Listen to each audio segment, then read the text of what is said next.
Привет! Я свекла арт и сегодня нарисую белого котика. Даже не скажу, что буду рисовать самого котика.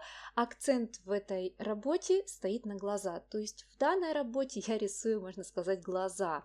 Глаза кота, белоснежного кота на белом фоне. Поэтому и данный фотореференс, он взят условно, чтобы я понимала пропорции, ну и мне понравилось, в принципе, само расположение его мордочки.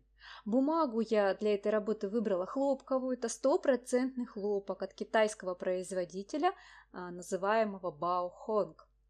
Размер листа небольшой, поэтому работа не займет много времени. Но самая ее изюминка будет в том, что хочу я ее выполнить всего 3 цветами акварели. Я выбрала практически стандартный набор. Желтая, красная и синяя. В данном случае у меня это лимонная, карминовая и индантреновая. Все краски от фирмы Невская палитра. Белые ночи.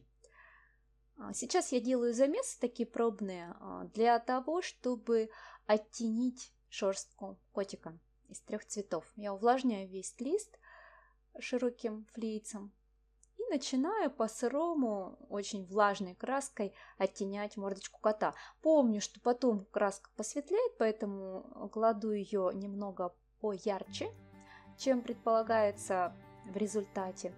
Где-то добавляю более желтые оттенки, где-то ухожу в сторону розового, и над его лбом, ушком я положу немножечко такой синеватый оттенок. Вот индантреновый сейчас замешиваю. Практически в чистом виде чуть-чуть добавляю лимонной и карминовой туда.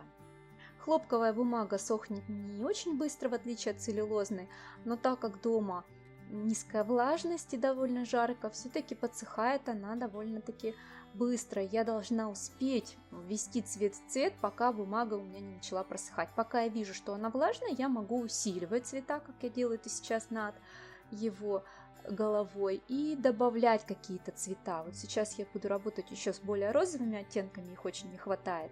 В область глазок добавлю, в область носика.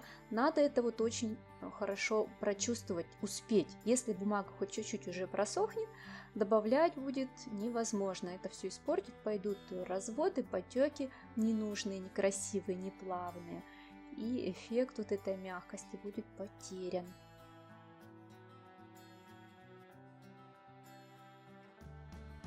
Также в данной работе я использую протирание. Посмотрите, сейчас я эту же толстенькую свою кисточку в воде хорошенько промыла, отжала пальцами и протираю эту акварельку, которая мне не нужна, куда вот она мне заползла по влажному, она очень легко протирается. Но опять же надо следить, в зависимости от влажности листа она может опять поползти в эту сторону, поэтому можно несколько раз провернуть этот маневр. И сейчас я как раз таки работаю с розовыми участками. Это ушко, область глаз немного, носика и рта.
Лист заметно подсох, поэтому уже, видите, растекаться начинает не так красиво. Новая влажная краска выталкивает недосохшую первого слоя краску, поэтому сейчас нужно остановиться и дать работе полностью высохнуть. После ее полного просыхания я могу поработать над уточняющими деталями, над теми элементами, которые не должны уже так растекаться. Это глазки, нос, немножечко уточнить рот и ушки.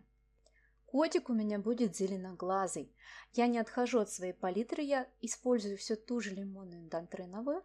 И в смеси эти цвета дают прекрасные зеленые оттенки. Если добавить больше лимона, получается вот такой вот, похожий немножечко на оливковый цвет.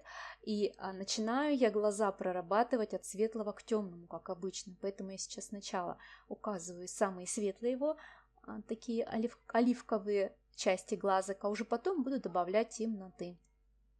Причем блик можно оставить, вот если он есть, блик чаще всего есть на глазах, он придает более такой живой взгляд. Можно блик оставить прямо сейчас, лучше оставить блик прямо сейчас. Я оставила маловато его, поэтому придется потом дорабатывать сверху либо белой гуашью, либо белой гелевой ручкой. Это, в принципе, не страшно. Пока слой глазок влажный, я хочу влить немножечко темного. Вот по периметру идет затемнение плавное. Если даже глаз подсох, можно провести темную линию и плавненько чистой кисточкой ее немного размыть прямо к центру.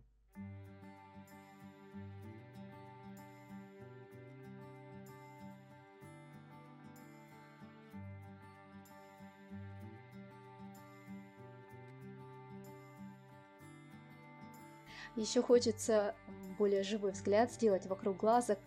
Чувствуется небольшая такая оранжеватая дымка, поэтому я сейчас это и покажу. Веки такие слегка розоватые у него, поэтому здесь главное не переборщить, но потихонечку, аккуратненько можно добавить этот оттенок.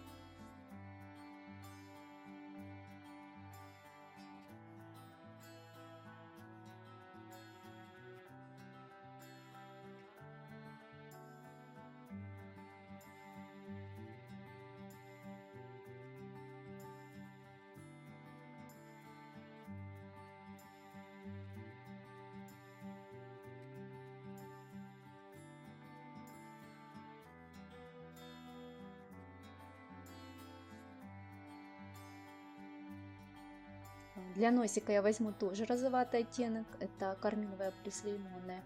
Очень деликатно покажу место затемнения около глаз и размою линию носика.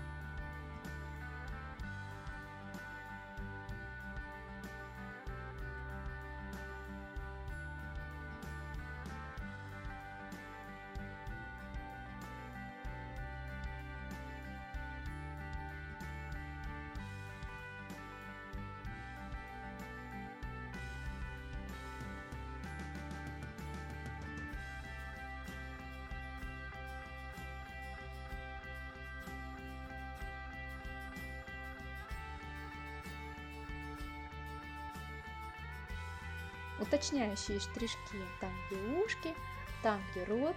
Не переборщить, котик очень светлый, практически прозрачный, поэтому я использую акварель с большим добавлением воды. Ноздри, они очень темные, можно сделать их более розовыми. И осталось прорисовать яркие зрачки, также смешав 3 моих цвета.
Я еще хочу уточнить место, где щечки, откуда растут усы, поэтому я увлажнила это место и добавила намек на такие точечки, то есть место вырастания усиков. Усики я буду рисовать по сухому, а вот эти затемнения по сырому.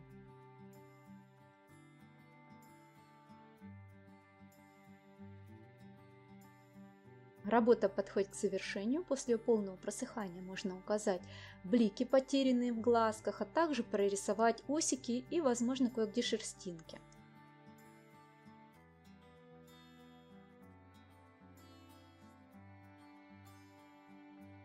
Для бликов была хороша белая гелевая ручка, но усики, к сожалению, не видны, потому что фон недостаточно темный, поэтому усики буду оттенять.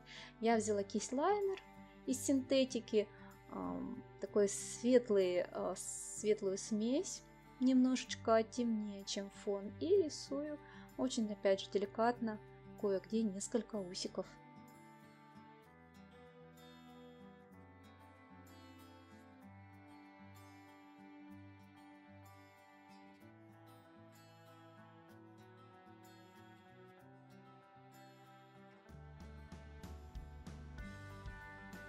На этом работу можно считать завершенной.